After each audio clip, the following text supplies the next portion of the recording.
Hello students, कैसे हैं आप सब। स्वागत है आपका अपने चैनल KCL ट्यूटोरियल में। आज हम बात करने वाले हैं एक नए टॉपिक के बारे में। हमने बताया था कि हम लोग फार्माकोलॉजी में एक नया चैप्टर स्टार्ट कर चुके हैं जिसका नाम है drug acting on endocrine glands and hormones. और हमने लास्ट क्लास में लेक्चर नंबर 34 में इंट्रोडक्शन वाली बात की थी और इससे रिलेटेड जितने भी ड्रग्स थे सारे ओवरऑल हार्मोन्स का इंट्रोडक्शन पार्ट डिस्कस किया था। और मैंने कहा था कि अगर एग्जाम में आपका हल्के लेवल का होता है तो उस एक लेक्चर से ही सारे क्वेश्चंस कवर हो जाएंगे। लेकिन अगर आपको तैयारी करनी है जीपैट लेवल की, आपको तैयारी करनी है ड्रग इंस्पेक्टर की लेवल की और हाई लेवल तैयारी करनी है, तो हम चलते हैं थोड़ा सा डिटेल की तरफ। आज लेक्चर नंबर 35 में हम बात करेंगे एंटीरियर पिट्यूटरी से निकलने वाले सारे हार्मोन्स के बारे में और उनकी फार्माकोलॉजी के बारे में। ठीक है, तो आपको पता है एंटीरियर पिट्यूटरी से कुल हमारे 6 हार्मोन्स निकलते हैं। वो है ग्रोथ हार्मोन, वो है हमारे प्रोलैक्टिन, सोमैटोस्टैटिन, GnRH, ठीक है, ACTH, FSH, ये सारे हार्मोन्स निकलते हैं।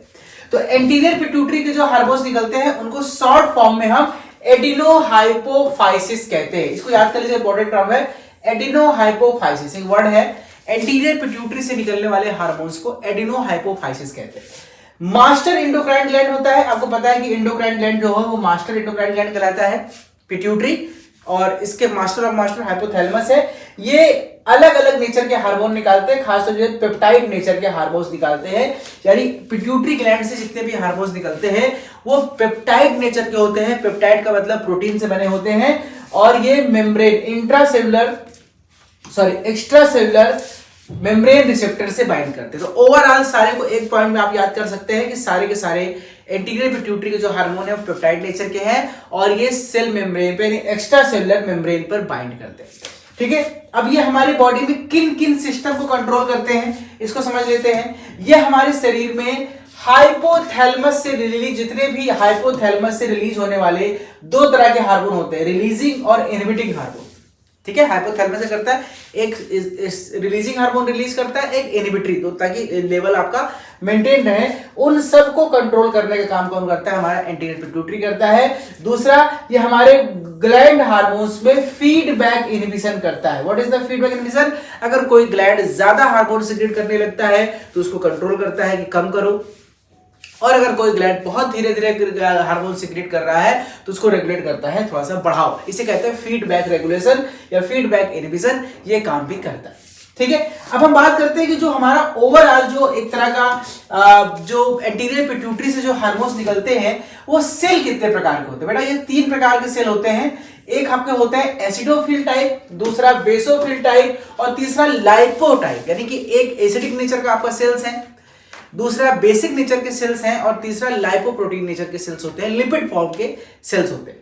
तो अलग अलग सेल्स टाइप का तो याद करिएगा। एसिडोफिल टाइप का जो सेल है इससे 2 प्रकार के हार्मोन निकलते हैं, एक सोमैटोट्रॉप और लैक्टोट्रॉप। यानी सोमैटोट्रॉप से निकलेगा ग्रोथ हार्मोन और लैक्टोट्रॉप से निकलेगा प्रोलैक्टिन। ग्रोथ हार्मोन और प्रोलैक्टिन जिस सेल से निकलते हैं उसका नेचर एसिडोफिलस होता है, याद रखिएगा पॉइंट वाइज। ठीक है, ग्रोथ हार्मोन और प्रोलैक्टिन दोनों जिस सेल से निकलते हैं उसका नेचर एसिडोफिलस होता है।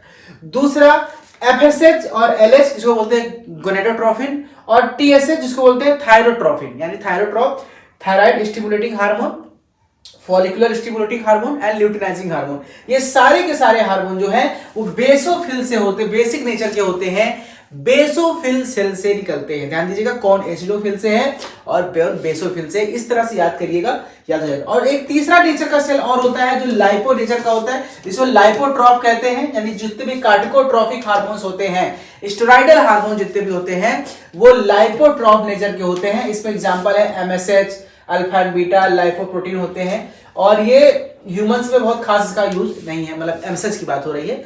बाकी जितने भी आपके कार्डियोट्रॉफिक हार्मोन्स हैं वो लाइपोट्रॉफ नेचर के होते हैं। मैंने आपको क्या याद कराया बेटा? याद ये कराया कि एंटीरियर पिट्यूटरी से निकलने वाले हार्मोन 3 नेचर के होते हैं, एसिडोफिल, बेसोफिल, लाइपोट्रॉफ। एसिडोफिल में आपके प्रोलैक्टिन और ग्रोथ हार्मोन, बेसोफिल में आपके सारे जो आपके सेक्स हार्मोन्स हैं, और आपके लाइपोट्रॉफ में आपके MSH आता है। ठीक है, चलिए अब हम बारी बारी से एक एक हार्मोन की फार्माकोलॉजी को पढ़ेंगे। तो सबसे पहले हम बात करेंगे ग्रोथ हार्मोन की।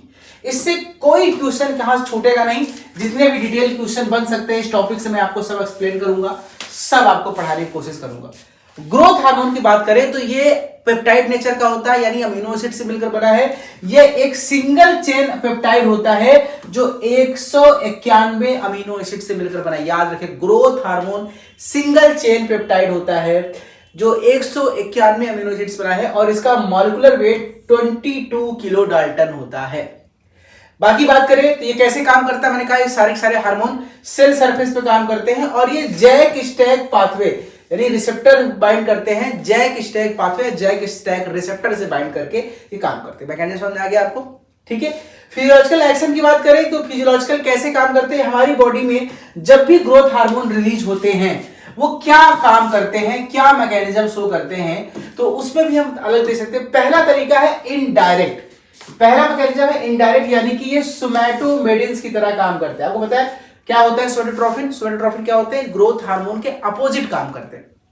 जैसे ग्रोथ हार्मोन के रिलीज होने से हमारी बॉडी, हमारे ऑर्गन, हमारे ग्लैंड्स ज्यादा एक्टिव होते हैं, ज्यादा ग्रोथ करने लगते हैं, तो सोमेटोट्रोफिन क्या करता है, उसको डाउन करता है ताकि बैलेंस बना रहे, शरीर ज्यादा बड़ा ना हो जाए। ठीक है। IGF-1 ये होता है इंसुलिन लाइक ग्रोथ फैक्टर्स, यानी ये बेसिकली जो इनडायरेक्ट कैसे काम करता है, ये जो ग्रोथ हार्मोन फिजियोलॉजिकल बॉडी में ये सोमेटोट्रोफिन की तरह काम करेगा, इनडायरेक्टली हमारे शरीर में ग्रोथ को मेंटेन करेगा। ठीक है। और कौन कौन से काम करता है ग्रोथ हमारी बॉडी में? बेसिकली ये 4 तरह के फंक्शन को हमारी बॉडी में कंट्रोल करता है। ये हमारे ऑर्गन और बोन के ग्रोथ को मेंटेन करता है, यानी हमारी हड्डियां, हम जब पैदा होते हैं हमारी हड्डियां छोटी होती हैं, हमारे ऑर्गन छोटे होते हैं, ग्रोथ हार्मोन इनको धीरे धीरे बड़ा करता है, यानी हाइपरप्लेजिया और हाइपरट्रॉफी काम करता है हमारा ग्रोथ हार्मोन। अब देखिए यही जो इसकी फायदा है, जब ये ओवर हो जाएगा तो बीमारी बदल जाएगा। ठीक है। नाइट्रोजन का रिटेंशन करता है, यानी हमारे बॉडी में अमीनो एसिड को अपटेक करके प्रोटीन सिंथेसिस में भी हेल्प करता है। हमारी बॉडी में ग्रोथ फैक्टर के साथ साथ ये ग्रोथ हार्मोन प्रोटीन सिंथेसिस भी करता है, क्योंकि अमीनो एसिड को अपटेक करता है और हमारी बॉडी में नाइट्रोजन को रिटेंशन करता है। तीसरा, कैल्शियम और मिनरल के रिटेंशन को बढ़ाता है बॉडी में, और IGF-1 को प्रमोट करता है जिससे कि ग्लूकोज अपटेक बढ़ता है, लाइपोजेनेसिस होता है और इंसुलिन की तरह काम करता है। हमारी बॉडी में इंसुलिन की तरह भी ग्रोथ हार्मोन काम करता है। इंसुलिन कैसे काम करता है, हमारी बॉडी से लाइपोलिसिस वगैरह करके ग्लूकोज को ब्रेक डाउन करता है, उसी तरह ये भी ग्लूकोज को अपटेक करता है, ब्रेक डाउन करता है, एनर्जी प्रोड्यूस करता है। तो ये इंसुलिन की तरह भी, इसलिए इसको IGF कहते हैं, इंसुलिन लाइक ग्रोथ फैक्टर। मतलब इंसुलिन नहीं है लेकिन इंसुलिन की तरह जो ग्रोथ फैक्टर काम करता है उसी को हम IGF-1 कहते हैं। तो ये इसके बेसिक काम है हमारे बॉडी में ग्रोथ हार्मोन्स के। आगे बात कर लेते हैं। अब जो बेसिकली जो डायरेक्ट एक्शन कौन कौन से हैं, कहां किस किस ऑर्गन पे ग्रोथ हार्मोन कैसे काम करता है, तो ग्रोथ हार्मोन हमारे एडिपोज टिश्यू पे कैसे काम करता है, ये लाइपोलिसिस को इंक्रीज करता है। जब लाइपोलिसिस होगा, लिपिड का ब्रेकडाउन होगा, वो कन्वर्ट होगा ग्लूकोज में, उससे एनर्जी बनेगी, तो ये उस पर काम करता है। दूसरा, लीवर में हमारे कैसे काम करता है ग्रोथ हार्मोन, लीवर में ग्लूकोनियोजेनेसिस को बढ़ाता है और ग्लाइकोजिनोलाइसिस को बढ़ाता है। यानी जब भी हमारी बॉडी में फास्टिंग कंडीशन आएगी, स्टार्विंग कंडीशन आएगी, हमारे शरीर में ग्लूकोज की कमी हो जाएगी, उस समय ग्रोथ हार्मोन इसी तरह से काम करते हैं, लीवर में जाकर के ये ग्लूकोजिनोजेनेसिस या ग्लाइकोजिनोलाइसिस का काम करते हैं। वही मसल्स की बात करें तो मसल्स में ये ग्लूकोज के अपटेक को कम करते हैं, मसल्स में ग्लूकोज के अपटेक को डाउन करते हैं। इसके अलावा ये इंसुलिन के अपोजिट काम करते हैं। एंटी इंसुलिन इफेक्ट क्या होता है, हाइपरग्लाइसीमिया इन डायबिटीज। कभी कभी क्या होता है कि ये हम किसी भी डायबिटीज पेशेंट में ग्लूकोज का लेवल काफी बढ़ जाता है, तो हाइपरग्लाइसीमिया इफेक्ट भी देखा जाता है। अब ये हो गया पूरा का पूरा ग्रोथ हार्मोन के कौन कौन से एक्शंस हैं। मैकेनिज्म की बात करें तो मैंने आपको बताया कि ऑलरेडी ये जैक स्टैक पाथवे से काम करता है, सेल मेम्ब्रेन पे बाइंड करता है। ये जो ग्रोथ हार्मोन है डाइमेरिक GH रिसेप्टर से बाइंड करता है, डाइमेरिक, याद रखिएगा, डाइमेरिक GH रिसेप्टर से बाइंड करता है, जो कहां पाया जाता है, सेल मेम्ब्रेन में, और वहां पे जैक स्टैक पाथवे को एक्टिवेट करेगा और वहां पे जीन एक्सप्रेशन करेगा और जिससे कि ऑटोमेटिक प्रोटीन का सिंथेसिस होगा। बाकी ये लीवर में, एंडोक्राइन और पेरिफेरल टिश्यू पैनक्रियाटिन में सिमिलर इंसुलिन की तरह ये काम करते हैं। ठीक है। अब हम थोड़ा सा हाइपोथैलेमिक कंट्रोल की बात करें कि जो GH हार्मोन है, जो ग्रोथ हार्मोन है, मैंने आपको बताया कि जो हार्मोन्स हैं इनका सारा का सारा कंट्रोल हाइपोथैलेमस से होता है, इसलिए कहते हैं मास्टर ऑफ मास्टर ग्लैंड। तो ग्रोथ हार्मोन का कंट्रोल जो है हमारा हाइपोथैलेमस कैसे करता है, 2 तरीके से करता है। एक ग्रोथ हार्मोन के रिलीज को बढ़ाता है, इसे बोलते हैं रिलीजिंग इफेक्ट, जो ग्रोथ हार्मोन के इफेक्ट को बढ़ाएगा, और दूसरा होता है इनहिबिटरी इफेक्ट, जो ग्रोथ हार्मोन के इफेक्ट को डाउन करेगा। तो जब हमारी बॉडी से हमारे हाइपोथैलेमस से GHRS रिलीज होता है, GHRS मतलब ग्रोथ हार्मोन रिलीजिंग हार्मोन, जब ये रिलीज होता है तो GH का लेवल बढ़ता है, ये GPCR और CMP पाथवे पे बाइंड करता है। दूसरा इसका अपोजिट है सोमैटोस्टैटिन। सोमैटोस्टैटिन जब काम करता है तो ये ग्रोथ हार्मोन के लेवल को डाउन करता है, ये GPCR CMP पाथवे पे ये भी काम करता है, बस कैल्शियम चैनल को इनहिबिट करता है। बस याद रखिएगा, दो हार्मोन्स के द्वारा हाइपोथैलेमस से कंट्रोल होता है। ग्रोथ हार्मोन के लेवल बढ़ाने के लिए GHRS रिलीज होता है हाइपोथैलेमस से, और ग्रोथ हार्मोन का लेवल घटाने के लिए सोमैटोस्टैटिन रिलीज होता है हमारे हाइपोथैलेमस से। अब हम बात करते हैं कौन कौन से ऐसे स्टिमुलस हैं जिसके जरिए हमारे बॉडी में ग्रोथ हार्मोन का लेवल बढ़ जाता है, यानी ऐसे कौन कौन से कारक हैं जिसका इस्तेमाल होने से हमारे बॉडी में ग्रोथ हार्मोन का लेवल बढ़ जाता है। पहला है फास्टिंग। अगर आप लंबे समय से भूखे हैं, हमारी बॉडी में ग्लूकोज नहीं मिल रहा है, तो हमारे बॉडी में GH का लेवल बढ़ता है और वो नए ग्लूकोज का प्रोडक्शन करने लगता है by the process of lipolysis. दूसरा है हाइपोग्लाइसीमिया कंडीशन में बॉडी में ग्लूकोज कम हो गया तब भी GH का लेवल बढ़ेगा। आप ज्यादा एक्सरसाइज कर रहे हैं तो आपके मसल्स के ग्रोथ के लिए, आपकी बॉडी के ग्रोथ के लिए, ये जिम जाते लोग ना ऐसे ऐसे कर घूमते हैं ना, वो क्या होता है, जब उनके जब एक्सरसाइज ज्यादा करते हैं तो उनके जो ग्रोथ हार्मोन ज्यादा रिलीज होते हैं और उनके मसल्स वगैरह बिल्डअप होते हैं। वही अगर आप बहुत स्ट्रेस में हैं उस केस में भी इसका संख्या बढ़ती है। अगर आपने आर्जिनिन का IV इंजेक्शन ले लिया तो आर्जिनिन भी क्या करता है, हमारी बॉडी में जाके ग्रोथ हार्मोन के लेवल को बढ़ा देता है। और वहीं पे अगर हमने डोपामिनर्जिक ड्रग ले लिया, नॉर्मल कोई भी डोपामिनर्जिक ड्रग ले लिया, तो वो भी हमारे बॉडी में ग्रोथ हार्मोन के लेवल को बढ़ाते हैं। ध्यान दीजिएगा, डोपामिन ड्रग, एक चीज बहुत ध्यान दीजिएगा, अगर हमने डोपामिनर्जिक ड्रग लिया तो ये ग्रोथ हार्मोन के लेवल को बढ़ाते हैं और प्रोलैक्टिन हार्मोन के लेवल को घटाते हैं। जस्ट अपोजिट काम करते हैं। इसको आपको इस तरह से समझना होगा। चलिए अब अगले बढ़ते हैं, इनहिबिटर्स ऑफ GH की तरफ बढ़ते हैं, यानी ऐसे कौन कौन से कारण हैं, ऐसे कौन कौन सी ड्रग्स हैं जिसका इस्तेमाल करने से हमारे ग्रोथ हार्मोन का जो लेवल है वो बॉडी में घटने लगता है। तो जैसे हमारी बॉडी में अगर फ्री फैटी एसिड ज्यादा है, ग्लूकोकॉर्टिकॉइड की संख्या ज्यादा है, IGF-1 ज्यादा है फीडबैक मैकेनिज्म द्वारा, या GH इटसेल्फ ज्यादा है, तो फीडबैक मैकेनिज्म जरिए हमारा ऑटोमेटिक GH का लेवल जो है बॉडी से घटने लगता है।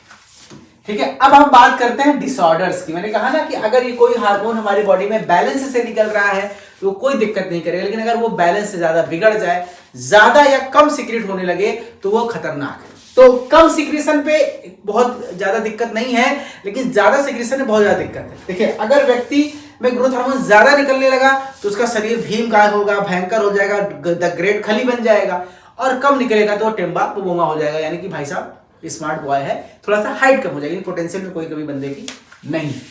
ठीक है, तो कौन कौन सी कहानी है देखिए। अगर किसी व्यक्ति में जियांटिज्म, ये बीमारी है, जियांटिज्म में क्या होता है, अगर ग्रोथ हार्मोन ज्यादा रिलीज हो जाए तो उस केस में हमारा लंबा जो है व्यक्ति बहुत लंबा हो जाता है। जैसे ग्रेट खली को देखा, काफी लंबा चौड़ा होता है। दूसरा है एक्रोमेगेली। अगर GH इसमें अगर किसी एडल्ट में ये ज्यादा रिलीज होने लगे तो उसके हाथ, पैर, मुंह सब बहुत चौड़े चौड़े, बहुत बड़े बड़े हो जाएंगे, वो बड़ी अजीब सा भद्दा लगने लगेगा। तो ये हाथ पैर बहुत लंबे हो जाएंगे, प्रोस्टाग्लैंडिन, डायबिटीज बहुत बढ़ जाएगा। अगर अब होता है ड्वार्फिज्म, अगर ग्रोथ हार्मोन हमारी बॉडी में कम हो जाए तो बीमारी होती है ड्वार्फिज्म। अगर बच्चों में कम हो रहा है तो ड्वार्फिज्म होगा, और अगर एडल्ट में ये कम हो रहा है, जो कि बहुत कम देखा गया है, तो उस एडल्ट का मसल, बोन, फैट वगैरह जो है वो कम हो जाता है, कार्डियोवैस्कुलर रिस्क उसका जो है बढ़ जाता है। तो ये हमने देखा कि हाइपर सिक्रीशन से क्या हो रहा है, हाइपर सिक्रीशन से बच्चों में जियांटिज्म, बड़ों में एक्रोमेगैली, हाइपोसिक्रीशन से बच्चों में ड्वार्फिज्म और बड़ों में जो होता है वो बोलते हैं कि मसल वगैरह, बोन वगैरह थोड़ा सा कमजोर हो जाता है। ये ओवरऑल हमने ग्रोथ हार्मोन की कहानी को समझा दिया। अब आते हैं थेरेपेटिक या GH सोमैटोट्रोपिक RCGH, यानी कि ग्रोथ हार्मोन या सोमैटोट्रोपिन का रोल क्या है बॉडी में। अगर इसको हम इस्तेमाल करते हैं एज ए मेडिसिन, अगर इसको हम ग्रोथ हार्मोन को एज ए मेडिसिन या इस्तेमाल करते हैं, ट्रीटमेंट के लिए इस्तेमाल करते हैं, तो क्या रोल है इसका। अगर किसी व्यक्ति को ड्वार्फिज्म है, हम उसमें इस्तेमाल कर सकते हैं। किसी व्यक्ति को टर्नर सिंड्रोम है तो हम उसमें GH का इस्तेमाल कर सकते हैं। अगर किसी बच्चे में क्रोनिक रीनल फेलियर देखा गया है तो उस केस में भी हम GH का इस्तेमाल कर सकते हैं। अगर किसी को बच्चे का हाइट बहुत छोटा है, कॉन्स्टिट्यूशनल शॉर्ट स्ट्रेचर है, तो उस पर दे सकते हैं। एडल्ट में अगर बॉडी के ग्रोथ की कमी है, हार्ट मांसवासी कमी है, दुबला पतला है, उस केस में हम ग्रोथ हार्मोन दे सकते हैं। अगर किसी को एड्स बीमारी हो चुकी है और उसके कारण शरीर में कोई कमियां हैं तो उसको भी हम ग्रोथ हार्मोन दे सकते हैं, या अलग अलग जगह पर हम ग्रोथ हार्मोन का इस्तेमाल कर सकते हैं।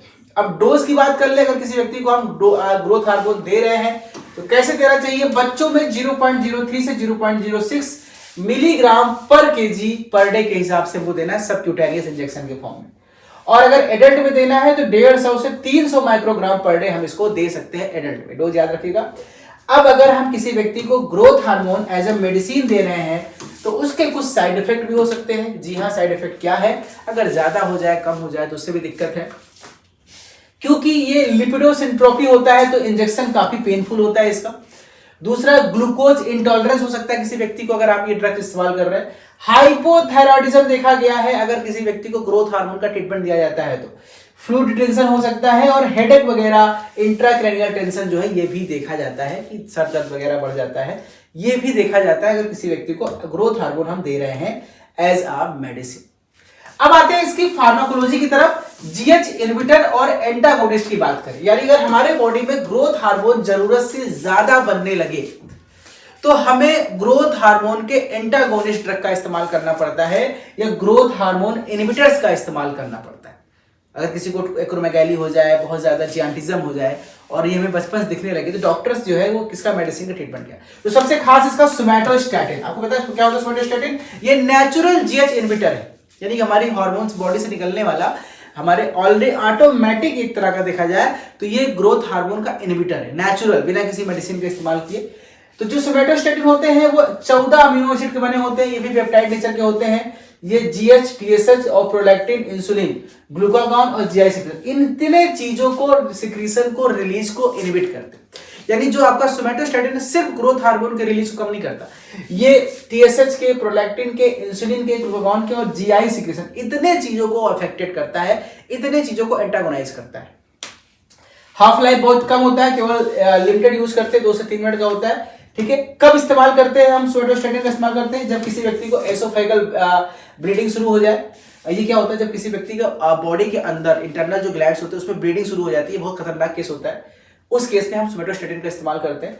किसी व्यक्ति को जीआई फेस्टुला वगैरह देखने को मिल गया है, बॉडी के अंदर ट्यूमर वगैरह बन रहा है, उस केस में इस्तेमाल करते हैं। और डीके के केस में एज ए एडजुवेंट इस्तेमाल करते हैं। एडवर्स इफेक्ट क्या है सोमैटोस्टैटिन का? डायरिया, स्टेरिया, नाउजिया, एब्डोमिनल पेन, ये हो सकता है।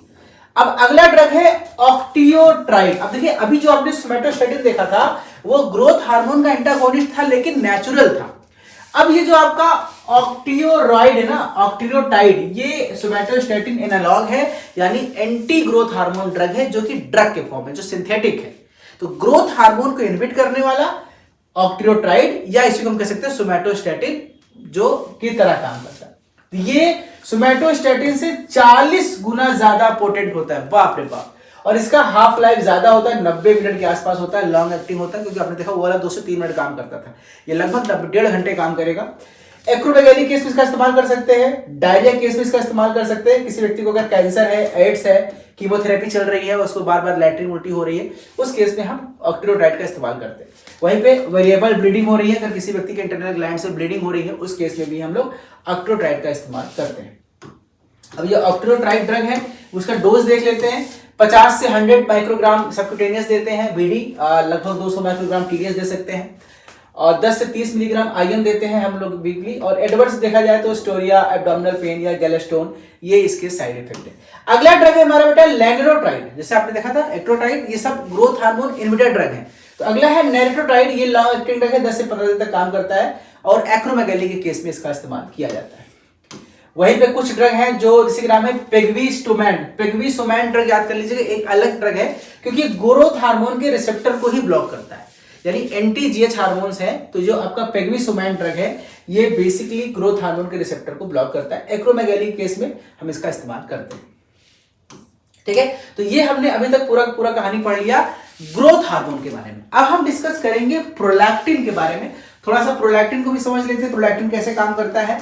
तो भैया प्रोलैक्टिन भी आपको पता है पेप्टाइड नेचर का है, अमीनो एसिड बना है 199। आपका जीएस था 191, ये है 199 अमीनो एसिड का, और इसका मॉलिक्यूलर होता है 23 किलो डाल्टन। ये जीएच के साथ साथ बिल्कुल मिलता जुलता है और सेम वही काम करता है, सेल मेम्ब्रेन पे बाइंड करता है और जैक स्टैक रिसेप्टर से बाइंड करके सेम वही मैकेनिज्म पे काम करता है आपका प्रोलैक्टिन। ठीक है, आपको पता है प्रोलैक्टिन कैसे काम करता है, क्या काम है ये प्रोलैक्टिन कैसे करता है। सबसे इसके बेसिकली 4 फंक्शन है। फंक्शन समझ लीजिए, पहला ब्रेस्ट डेवलपमेंट। कोई महिला जब पहली बार डिलीवरी होती है, पहली बार मां बनती है, तो उसके ब्रेस्ट पूरी तरह से डेवलप नहीं होते हैं कभी कभी। पहले तो शादियां बहुत कम एज में हो जाती थी, अब तो सही एज पे होती है। तो जब आप पहली बार आप मां बनती हैं और आपके बॉडी से प्रोलैक्टिन का रिलीज शुरू हो जाता है, उस केस में ये आपके ब्रेस्ट को डेवलप करता है, थोड़ा सा साइज को बड़ा करता है ताकि आपका मिल्क प्रोडक्शन हो सके। तो पहला काम करता है कि एस्ट्रोजन प्रोजेस्टेरोन के साथ डक्टल एक्सिनर ग्रोथ करता है, यानी ब्रेस्ट का डेवलपमेंट करता है। दूसरा, मिल्क प्रोडक्शन करेगा। फीमेल्स के अंदर प्रोलैक्टिन क्या करता है, मिल्क का प्रोडक्शन करता है। HPG एक्सिस को इनहिबिट करता है, यानी ये GnRH के लेवल को कम करता है, जिससे लैक्टोनिया, एमनोरिया और एनोवुलेशन इनफर्टिलिटी जो है उसको डाउन करता है। एमनोरिया क्या होता है, मतलब जब किसी महिलाओं को पीरियड्स जो है वो इरेगुलर होने लगते हैं, उन सबको ठीक करता है। और इम्यून इफेक्ट की बात करें तो ये टी लिम्फोसाइट पे काम करता है, यानी बॉडी में इम्यूनिटी को भी बढ़ाता है। बच्चों की इम्यूनिटी कहते हैं ना, मां के दूध से इम्यूनिटी बढ़ती है। तो ये चार चीजें जो होती है वो प्रोलैक्टिन का सबसे मेन और बेसिक फंक्शन देखा गया है। अब रिसेप्टर की बात कर ले तो जैसे बिल्कुल आपका ग्रोथ हार्मोन था, ये जैक स्टैक पाथवे से बाइंड करता है। प्रोलैक्टिन रिसेप्टर जो है वो जी रिसेप्टर की तरह ही सेल मेम्ब्रेन पे बाइंड करता है, ठीक है, बिल्कुल सेम काम करता है, उसमें कुछ खास नया चीज नहीं देखना है। रेगुलेशन ऑफ सिक्रेशन की बात करें तो हमारी बॉडी में कैसे ये कंट्रोल होता है, तो मैंने कहा कि हमारी बॉडी में जैसे ग्रोथ हार्मोन को रोकने वाला सोमैटोस्टैटिन था, उसी तरह से प्रोलैक्टिन को रोकने वाला डोपामीन है। अगर हमारे बॉडी में डोपामीन का लेवल ज्यादा होगा तो ऑटोमेटिक प्रोलैक्टिन का लेवल घट जाएगा।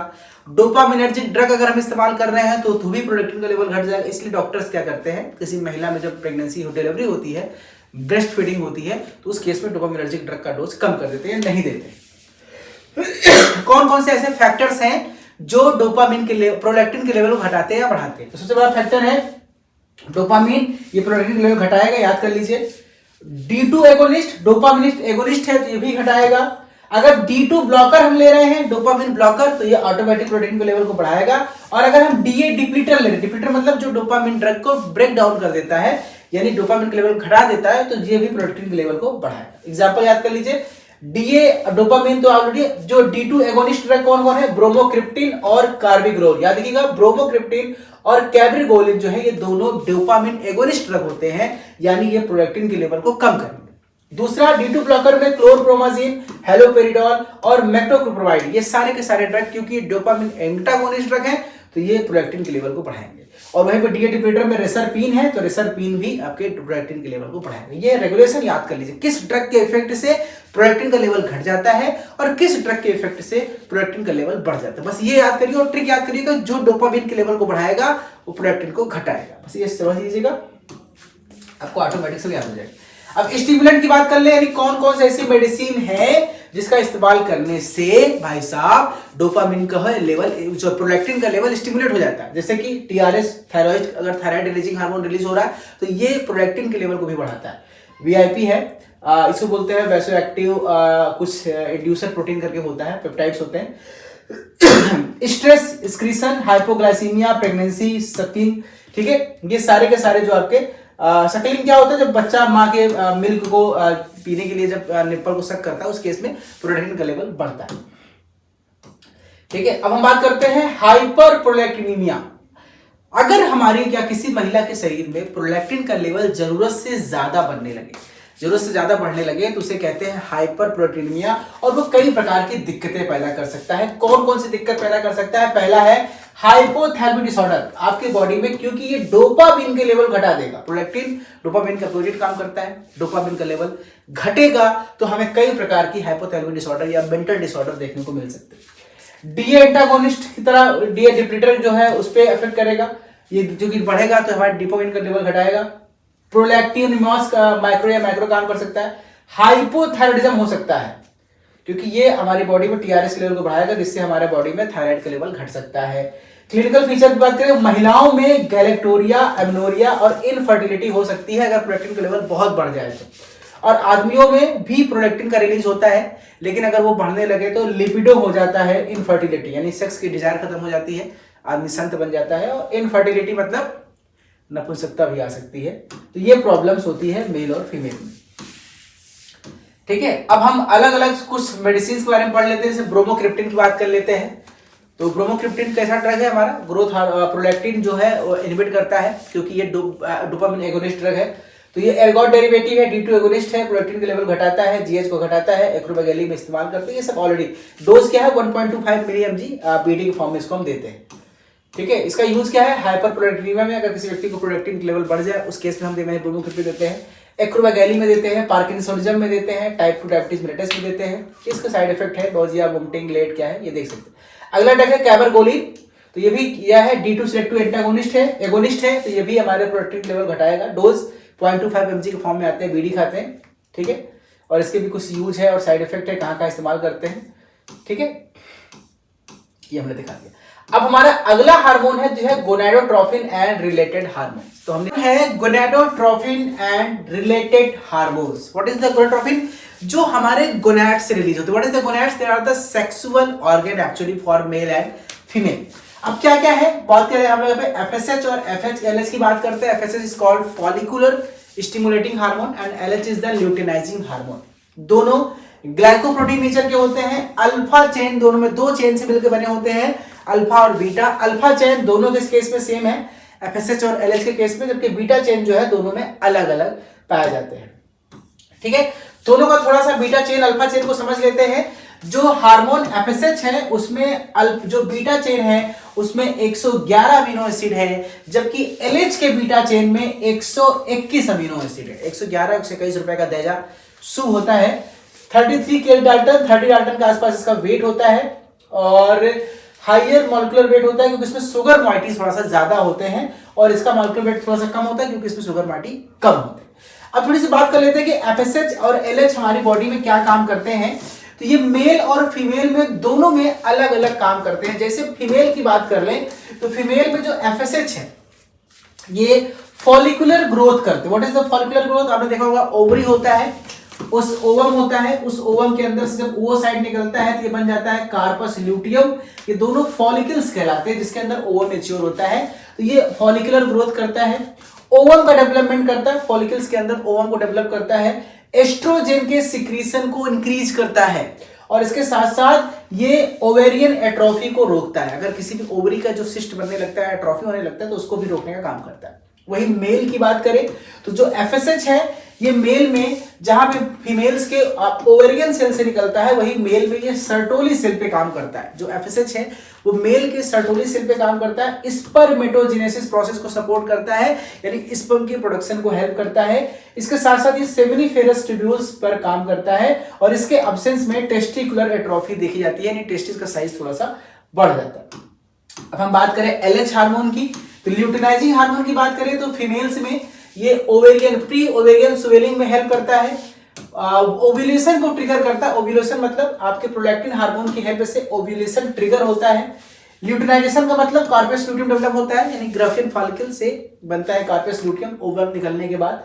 ये आपके नेक्स्ट साइकिल तक आपके मेंटेन करता है आपकी बॉडी में हार्मोन्स लेवल को, प्रोजेस्टेरॉन के सिक्रीशन को इंक्रीज करता है ल्यूटिनाइजिंग हार्मोन। जबकि मेल में ये लेडिक सेल पे काम करता है। देखिए ध्यान दीजिएगा, FSH मेल में सर्टोली सेल पे काम करता है और LH लेडिक सेल पे काम करता है। यहाँ पे ये टेस्टोस्टेरॉन के सिक्रेशन को स्टिमुलेट करता है। पहले वाला हेल्प कर रहा था, ये स्टिमुलेट कर रहा है, इसको ICSH भी कहा जाता है। ठीक है, ये हमने FSH और LH की बात कर ली। अब थोड़े से रिसेप्टर्स की बात कर ले। दोनों FSH और LH दोनों जो है GPCR रिसेप्टर के की नेचर के होते हैं और ये CAMP साइकिल पाथवे पर काम करते हैं। ध्यान दीजिएगा दोनों, क्योंकि स्टेरॉइडल हार्मोन है। FSH सर्टोली सेल में बनता है जबकि LH लेडिक सेल में। ओवरी की बात करें तो फीमेल्स के ओवरी में जो FSH है वो ग्रेनुलोसा पे काम प्रोड्यूस होता है। LH जो है थीका, इंटरस्टिशियल सेल्स, ग्रेन्युलोसा, ये अलग अलग जो सेल्स के पार्ट होते हैं, अलग अलग लेयर्स होती हैं, कहाँ कहाँ पे कौन से लेयर से कौन सा हार्मोन निकल रहा है, ये इसकी बात की जा रही है। ठीक है, अब रेगुलेशन की बात करें, हमारी बॉडी में FSH और LH का रेगुलेशन कहां से होता है? वो होता है GnRH हार्मोन के द्वारा, जो कि रिलीज होता है आपके हाइपोथैलेमस से। This is called gonadotrophic releasing hormone, जो कहां से निकलता है? हाइपोथैलेमस से। ये हमारे बॉडी में पल्सेटाइल सिक्रीशन करते हैं, हाई फ्रीक्वेंसी लो एम्पलीट्यूड करते हैं FSH का और लो फ्रीक्वेंसी हाई एम्पलीट्यूड करते हैं LH का। फीडबैक की बात करें तो एस्ट्रोजन प्रोजेस्टेरॉन के लेवल को इनहिबिट करने के लिए ये रिलीज होते हैं। ठीक है, अगर हाई प्रोजेस्टेरॉन का लेवल हाई होता है तब ये रिलीज होते हैं। अगर हमारी बॉडी में FSH का लेवल बढ़ कम होता है तब ये इनहिबिन रिलीज होता है। डोपामिन हमारे बॉडी में केवल LH को इनहिबिट करता है और टेस्टोस्टेरॉन जो है दोनों को इनहिबिट करता है। ये मैकेनिज्म है। क्लिनिकल फीचर की बात करें, कहाँ कहाँ पे काम आता है, ठीक है, अलग अलग जगह पे ये काम है इसका। पैथोलॉजी की बात करें तो लो जीएनएस पे देखा जाए, अगर किसी के अंदर ये हार्मोन का सेक्रेशन कम होता है मेल फीमेल में तो प्यूबर्टी डिलेड हो जाती है, यानी जो बच्चों की जवानी यानी हम कह सकते हैं किशोरावस्था है, प्यूबर्टी थोड़ा सा डिलेड हो जाती है। एमनोरिया फीमेल्स में जो है आपके मेंस्ट्रुअल साइकिल डिस्टर्ब हो जाते हैं, इनफर्टिलिटी हो सकती है। अगर इसका लेवल हाई हो जाए वुमेन में तो पीसीओएस हो जाता है, और आप देखा जाए तो प्यूबर्टी जो है थोड़ा सा अर्लियर हो जाता है, जल्दी हो सकता है। प्रिपरेशन की बात करें तो ये हमारे बॉडी, हम इसको मेडिसिन के फॉर्म में भी प्रिपेयर करते हैं, ये ज्यादा इंपॉर्टेंट है आपको याद करना, क्योंकि ठीक है। अब कौन कौन सी मेडिसिन आती है, एक ड्रग का नाम होता है मेनोट्रोपिन, याद कर लीजिएगा मेनोट्रोपिन। ये क्या होता है, ये एफएसएच और एलएच दोनों का कॉम्बिनेशन होता है, ठीक है। ये मेनोपोजल वॉल्यूम यूरिन के वुमेन्स के यूरिन से इसको एक्सट्रैक्ट किया जाता है, बनाया जाता है। अगला है यूरोफोलिट्रोपिन, ये केवल एफएसएच होता है, इसमें ध्यान दीजिएगा। मेनोट्रोपिन में एफएसएच एलएच दोनों होता है, यूरोट्रोपिन में एफएसएच होता है। ये खासतौर पे पीसीओएस के या आईवीएफ के समय या सीजी लैब के समय इसका इस्तेमाल किया जाता है, या जो महिलाएं प्रेग्नेंट होती हैं उसके यूरिन से निकाला जाता है, ठीक है। ये अलग अलग मेडिसिन हो गए, और कुछ इनके यूज है। What is the role of gonadotropin, तो ये एनोलेटरी इनफर्टिलिटी केस में, एमनोरिया के केस में इस्तेमाल करते हैं। मॉडर्न प्रोटोकॉल में देखा जाए तो अलग अलग कौन कौन सी बीमारी के लिए ये इस्तेमाल होते हैं, यहाँ पे नोट्स में सब कुछ लिखा हुआ है, आप स्क्रीनशॉट लेके इसको जरूर एक बार पढ़ लीजिएगा, ठीक है। मैंने बहुत ही कंसाइज करके शॉर्ट फॉर्म में इसका नोट्स बनाया है, ठीक है, बिना किसी पॉइंट को छोड़ते हुए, ठीक है। आईवीएफ आप जानते हैं आजकल क्या होता है, उस केस में इस्तेमाल करते हैं, और ये आईवीएफ हो गया, ठीक है। अब गोनाडोट्रोपिन रिलीजिंग हार्मोन जीएनआरएच की बात करें तो ये जो आपको आईवी के फॉर्म में एलएच एफएसएच देते हैं, शॉर्ट हाफ लाइफ आधे घंटे का होता है, ठीक है। ये इसकी मेडिसिन हो गई। और लॉन्ग एक्टिव जो जीएनआरएच एंटागोनिस्ट है, हाँ, कौन कौन सी दवाइयां होती हैं जो जीएनआरएच लॉन्ग एक्टिंग एगोनिस्ट होता है, वो है गैसोरेलिन, लियोप्राइड, ट्रिप्टोरेलिन और नेफ्रेलिन। इसका नाम याद कर लीजिएगा, ये दोनों, ये सारे के सारे जीएनआरएच एगोनिस्ट होते हैं, ठीक है। ये सेक्स हार्मोन के लेवल को बॉडी में बढ़ाते हैं। कैसे काम करते हैं, किस किस केस में बीमारी करते हैं, एंडोमेट्रियोसिस में, प्यूबर्टी में, यूट्राइन फाइब्रोसिस में, प्रोस्टेट कैंसर में, पीसीओडी में, इन सब में इस ड्रग का इस्तेमाल किया जाता है। अब जो जीएनआरएच एंटागोनिस्ट ड्रग है, अगर किसी व्यक्ति में ये सब हार्मोन्स के लेवल बढ़ जाए उस केस में हम क्या देते हैं, तो गैनुलिक्स और सेट्रिलिक्स, ये दोनों ड्रग जो होते हैं वो एंटागोनिस्ट ड्रग होते हैं। इसको भी नाम याद कर लीजिएगा, ये ओवेरियन स्टिमुलेशन कंट्रोल करने के लिए दिया जाता है, ठीक है। एगोनिस्ट ड्रग का नाम याद कर लीजिएगा, एंटागोनिस्ट का याद कर लीजिएगा, ये बहुत इंपॉर्टेंट है आपके लिए, ठीक है। अब अगला आता है टीएसएच थायरोट्रोपिन, यहाँ पे इसके बारे में डिटेल देख लीजिएगा, सारा नोट्स में दिया है। अब एसीटीएच की बात कर लेते हैं, एंटीगो कार्टिकोट्रोफिक हार्मोन, तो ये भी बात कर लेते हैं, ये 39 अमीनो एसिड का बना होता है, ठीक है। ये बाकी इस पे बात करते हैं, जीपीसीआर मैकेनिज्म पे काम करता है, कोलेस्ट्रॉल का लेवल बढ़ता है तो उससे बनता है प्रेग्निलोन, और प्रेग्निलोन से ही हमारा प्रोजेस्टेरॉन या सॉरी ये इसका निर्माण होता है, ठीक है। ये आप यहाँ पे सारा मैंने नोट्स दे दिया है, सारे डिटेल, बहुत ज्यादा डिटेल मैंने पढ़ाया हुआ है यहाँ पे, क्योंकि लिखाया हुआ है, क्योंकि नोट्स हाई लेवल का रहेगा तो आप कई प्रकार के एग्जाम को क्रैक कर सकते हैं। तो सारे नोट्स ऑलरेडी यहाँ पे दिया हुआ है, आप इसको जरूर एक बार देख लीजिएगा, ठीक है। चलिए हम आते हैं अपने क्वेश्चंस की तरफ, अपने क्वेश्चन तरफ बढ़ते हैं। क्वेश्चन नंबर 1, ग्रोथ हार्मोन जो है most of its growth promoting action primarily through which mediator, किस मीडिएटर के द्वारा आपका जो ग्रोथ हार्मोन है वो हमारी बॉडी में ग्रोथ को मीडिएट को कंट्रोल करता है, ग्रोथ को प्रमोट करता है। कौन सा मीडिएटर है ग्रोथ हार्मोन का, प्रोलैक्टिन, IGF-1, CAMP या थायरॉक्सिन। तो आपको पता है थायरॉक्सिन, प्रोलैक्टिन ग्रोथ हार्मोन का प्रमोटर नहीं है, CAMP तो पाथवे का नाम है, ऑप्शन नंबर ए है IGF-1, insulin like growth factor 1, ये हमारा ग्रोथ हार्मोन का फैक्टर होता है। Question number 2, which of the following increases GH secretion physiologically, हमारे बॉडी में कौन सा मैकेनिज्म जो है, कौन सा ड्रग या कौन सी प्रोसेस के द्वारा ग्रोथ हार्मोन का सिक्रीशन बढ़ जाता है, यानी कौन ग्रोथ हार्मोन का एगोनिस्ट फॉर्म है, high free fatty acid, high dose glucocorticoid या IV आर्जिनिन या हाइपरग्लाइसीमिया। किस कारण से, आपने पूरा चैप्टर पढ़ा होगा, आपको क्लियर हो गया होगा। इसका सही जवाब है आर्जिनिन जो है अमीनो एसिड का जब IV इंजेक्शन देते हैं तो हमारी बॉडी में ग्रोथ हार्मोन का लेवल बढ़ने लगता है।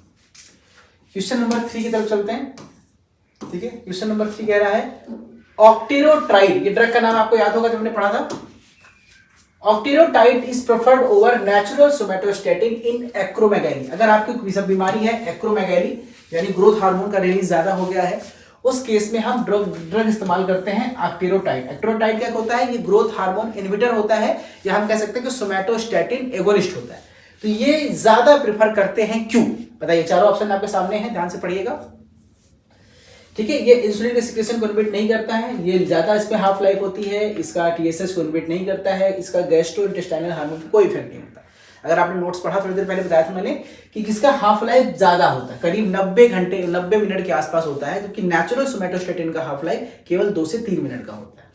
ऑप्शन नंबर बी सही है। क्वेश्चन नंबर 4, पेगवो ड्रग का नाम है पेगवीसोमैंट। ये हमारी बॉडी में एक्रोमेगैली को कंट्रोल करता है, ये भी anti growth hormone factor drug है। किस मैकेनिज्म पे काम करता है? पेगवीसोमैंट जो है वो किस मैकेनिज्म पे काम करता है? IGF-1 को सिंथेसिस को इनहिबिट करता है, GH सिक्रीशन को पिट्यूटरी से रोकता है, या GH रिसेप्टर को ब्लॉक करता है पेरिफेरल टिश्यू में, या सोमैटोस्टैटिन को रिलीज को डिक्रीज करता है। तो पेगोस्टैटिन जो है ये भी ग्रोथ हार्मोन के रिसेप्टर को ब्लॉक करके काम करता है। ऑप्शन नंबर इसका सी सही है, blocking growth hormone receptors. Question number 5, which of the following stimulates prolactin secretion? कौन सा ड्रग या कौन सा केमिकल हमारी बॉडी में प्रोलैक्टिन के सिक्रीशन को इंक्रीज करता है? देखिए, आपको पता है डोपामीन प्रोलैक्टिन के सिक्रीशन को डाउन करता है, TRH, ब्रोमोक्रिप्टिन और कैबिग्रोलिन। तो आपको पता है इसमें से ब्रोमोक्रिप्टिन और कैबिग्रोलिन जो भी है ये भी हमारे डोपामिन एगोनिस्ट ड्रग होते हैं, तो ये भी हमारे प्रोलैक्टिन के लेवल को डाउन करेंगे। ऑप्शन नंबर बी सही है, थायराइड रिलीजिंग हार्मोन, ये हमारी बॉडी में जब रिलीज होता है तो प्रोलैक्टिन का रिलीज बढ़ता है। ऑप्शन नंबर बी सही है। क्वेश्चन नंबर 6 की तरफ चलते हैं। A women present with galactorrhoea, हाँ एक महिला है जिसको बीमारी है गैलेक्टोरिया है और एमनोरिया है। इसका जो बेसिकली जो पीरियड्स हैं वो डिस्टर्ब है, साइकिल डिस्टर्ब है। एमआरआई में दिख रहा है कि इसको माइक्रो प्रोलैक्टोनोमिया भी है, यानी आपके जो प्रोलैक्टियम सेल है वो माइक्रो हो गए हैं। तो इसको कौन सी थेरेपी सबसे बेहतर दी जाएगी, कौन सी मेडिसिन का इस्तेमाल सबसे अच्छा होगा इसके लिए? ब्रोमोक्रिप्टिन देना सही है, या GnRH एगोनिस्ट देना सही है, या मेनोट्रोपिन्स या सोमैट्रोपिन्स? तो इस केस में, इस व्यक्ति के केस में आपको पता है कि क्योंकि यहाँ पे गैलेक्टोरिया है, एमनोरिया है, ग्रोथ हार्मोन जो सेक्स स्टेरॉइड हार्मोन इम्बैलेंस हो रहा है, तो ऑप्शन नंबर बी सही है, GnRH एगोनिस्ट ड्रग हम देंगे। Question number 7, which is true regarding FSH and LH receptor? FSH और LH रिसेप्टर के बारे में कौन सा स्टेटमेंट सही है? दोनों टायरोसिन काइनेस पाथवे पे काम करते हैं? नहीं, थोड़ा सा गलत है। LH जो है वो ग्लूकोग्रेनुलोसा में काम करता है, केवल ओनली लिखा है। FSH जो है सर्टोली सेल, या मेल के सर्टोली सेल में काम करता है, ये सही है। FSH जो है लेडिक सेल, नहीं मेल के लेडिक सेल में FSH नहीं LH काम करता है। तो ऑप्शन नंबर इसका सी सही है, FSH act on Sertoli cell. Question number 8, in females, महिलाओं में only LH is responsible for which function? LH किस फंक्शन के लिए रिस्पॉन्सिबल? फॉलिकुलर ग्रोथ के लिए, एस्ट्रोजन सिक्रीशन के लिए, ओव्यूलेशन के लिए, progesterone secretion from corpus luteum. तो ल्यूटिनाइजिंग हार्मोन का बेसिक काम ये होता है, ऑप्शन नंबर डी, क्योंकि जब ल्यूटिनाइजिंग हार्मोन काम करता है तो ग्राफियन फॉलिकल कॉर्पस ल्यूटियम में कन्वर्ट हो जाता है, और कॉर्पस ल्यूटियम जो है प्रोजेस्टेरॉन का सिक्रीशन बढ़ाना लगता है। Question number 9, which drug is least likely to cause ovarian hyperstimulation? कौन सी ड्रग ओवेरियन हाइपरस्टिमुलेशन सबसे कम करेगी OHSS डिजीज के कारण? ठीक है, तो यह है मेनोट्रोपिन्स, यूरोफोलिन, SCG या GnRH एंटागोनिस्ट। तो मेरे ख्याल से इसका सही जवाब जो है वो यूरोफोलिन है। एक बार देख लीजिएगा, इसका नोट्स में जाकर इसका आंसर देख लीजिएगा, क्लियर कर लीजिएगा। Question number 10, continuous administration of GnRH agonist result. अगर किसी व्यक्ति को लगातार GnRH एगोनिस्ट ड्रग लंबे समय तक दिया जाए तो क्या असर होगा उसकी बॉडी में? स्टिमुलेशन ऑफ FSH का लगातार बना रहेगा, या फर्टिलिटी बढ़ जाएगी, या GnRH रिसेप्टर का रेगुलेशन जो है वो डाउन हो जाएगा, थोड़ा सा कम हो जाएगा, या एस्ट्रोजन की सिंथेसिस बढ़ जाएगी? अगर हम ये ड्रग लगातार कंटिन्यू किसी को देते हैं लंबे समय तक तो उसका जो सेंसिटिविटी है कम होती है, यानी डाउन रेगुलेशन हो जाता है। ऑप्शन नंबर सी सही है। ठीक है, इसी तरह से क्वेश्चन नंबर 11, लेक्चर थोड़ा सा लंबा हो गया है, मैं थक भी गया हूँ। तो क्वेश्चन नंबर 11 आपके सामने ये है, देख लीजिएगा, बहुत आसान सवाल है, आप खुद से करिएगा, मैं हट जा रहा हूँ, स्क्रीनशॉट ले लीजिएगा। जिन्होंने एप्लीकेशन पे कोर्स डाउनलोड परचेज नहीं किया है, केवल यूट्यूब पे पढ़ते हैं। क्वेश्चन नंबर 12 भी आपके सामने है, इन सब का आंसर मैं आपके कमेंट सेक्शन में दे दूंगा, और सॉरी इसमें आपके डिस्क्रिप्शन बॉक्स में। Question number 13, question number 14 screenshot ले लीजिएगा, फिर सॉल्व कीजिएगा, और क्वेश्चन नंबर 15 ये क्वेश्चन कितने हैं आप खुद से कर लीजिएगा 5 सवाल, बाकी बहुत इजी है, कुछ भी खास नहीं है। ठीक है, तो ये देखिए अब जो पढ़ा रहा हूँ फार्माकोलॉजी बहुत हाई और डिटेल लेवल का है। जी पैट लेवल की तैयारी आप कर रहे हैं, ड्रग इंस्पेक्टर लेवल की तैयारी आप कर रहे हैं, आरआरबी का सिलेक्शन श्योर होना है अगर आपके ये क्वेश्चन इससे बाहर नहीं आ सकते, क्योंकि ऑलरेडी मैंने पिछली बार बहुत लाइट में पढ़ाया था लेवल के हिसाब से, लेकिन इस बार मैं बहुत हाई लेवल का पढ़ा रहा हूँ। ठीक है, तो मिलते हैं आपसे अगली क्लास में। Thank you so much, take care and love you.